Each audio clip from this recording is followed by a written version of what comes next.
घर का वास्तु रोचक कहानी। राजस्थान के एक सज्जन आदमी जिनका नाम प्रेमलाल था, उन्होंने अपने सेविंग का बड़ा हिस्सा खर्च करके एक गांव में एक दो मंजिली सुंदर घर खरीदा।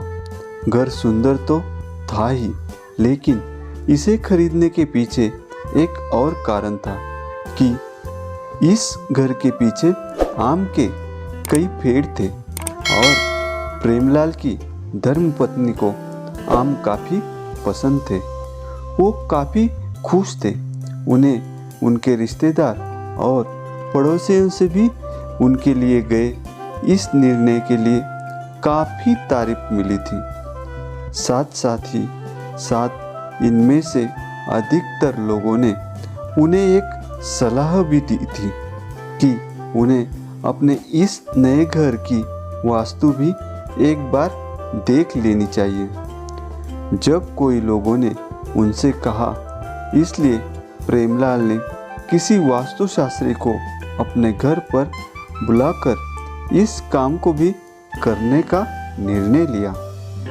उन्हीं के किसी रिश्तेदार के पहचान के दिल्ली के एक काफ़ी प्रख्यात वास्तुशास्त्री को उन्होंने निमंत्रण भेजा। वास्तुशास्त्री फ्लाइट लेकर जयपुर आए और वहाँ पर प्रेमलाल जी उन्हें अपने गाड़ी में रिसीव करने गए। वहाँ से घर वापस लौटते वक्त रास्ते में वास्तुशास्त्री प्रेमलाल जी को बड़े ध्यान से ऑब्जर्व कर रहे थे। प्रेमलाल जी हर उस गाड़ी को जो उन्हें ओवरटेक करके आगे जाना चाहती थी, रास्ता दे देते थे। वास्तुशास्त्री यह सब बड़े ध्यान से देख रहे थे।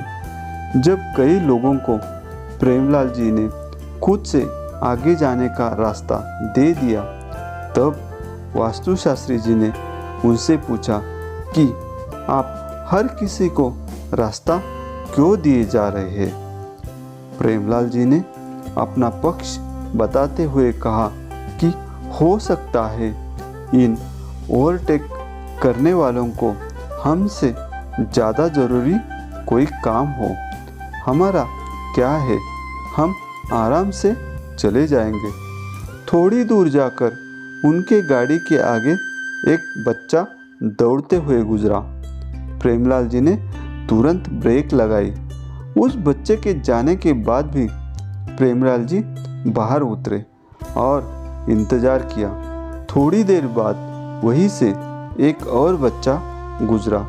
फिर प्रेमलाल जी गाड़ी में बैठे और गाड़ी चलाने लगे। इस बार फिर से वास्तुशास्त्री जी ने पूछा कि आपको कैसे पता था कि यहाँ से एक और बच्चा गुजरेगा। प्रेमलाल जी बोले, याद कीजिए शास्त्री जी, जब हम बच्चे थे तो क्या हम अकेले खेलते थे? नहीं ना, हम ऐसे ही तो अकेले नहीं दौड़ते थे। हमारे पीछे कई और बच्चे भी तो दौड़ते थे। इसलिए मुझे पता था कि इस बच्चे के पीछे भी कोई बच्चा या कई और बच्चे जरूर भाग रहे होंगे। उन्हें चोट ना लग जाए, इसलिए मैं रुक गया था। कुछ घंटे गाड़ी चलाने के बाद दोनों प्रेमलाल जी के उस नए घर तक आ पहुँचे।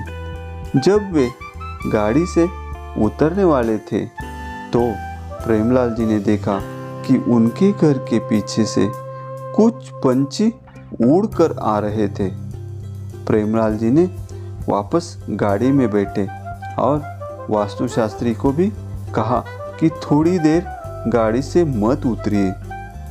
जब वास्तुशास्त्री जी ने पूछा कि क्यों, तो फिर प्रेमलाल जी ने बताया कि घर के पीछे आम के पेड़ है, वहाँ से पंछी उड़कर आए।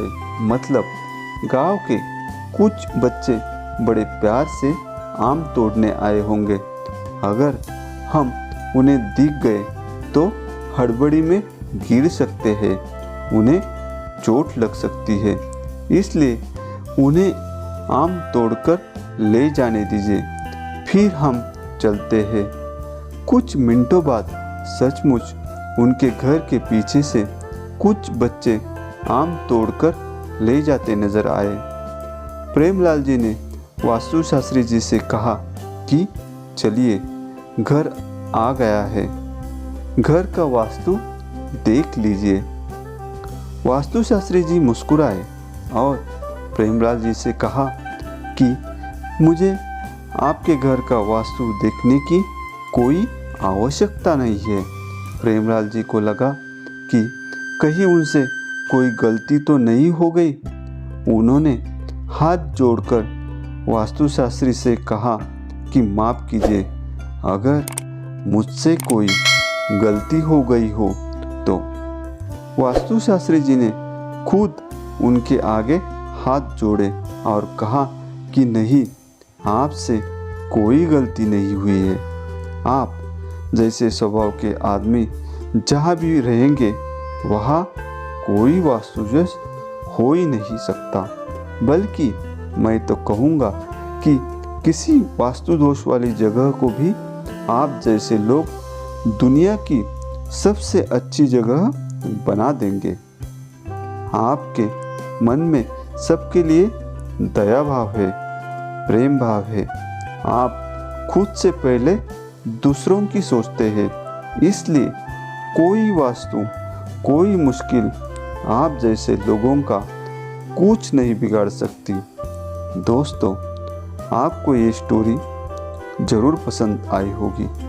ऐसी ही और अच्छी स्टोरी के लिए आप चैनल को सब्सक्राइब करो, उससे आपको नई स्टोरी का नोटिफिकेशन जल्दी मिल जाएगा और आपके ज़िंदगी में और खुशी आ जाएगी। Thank you.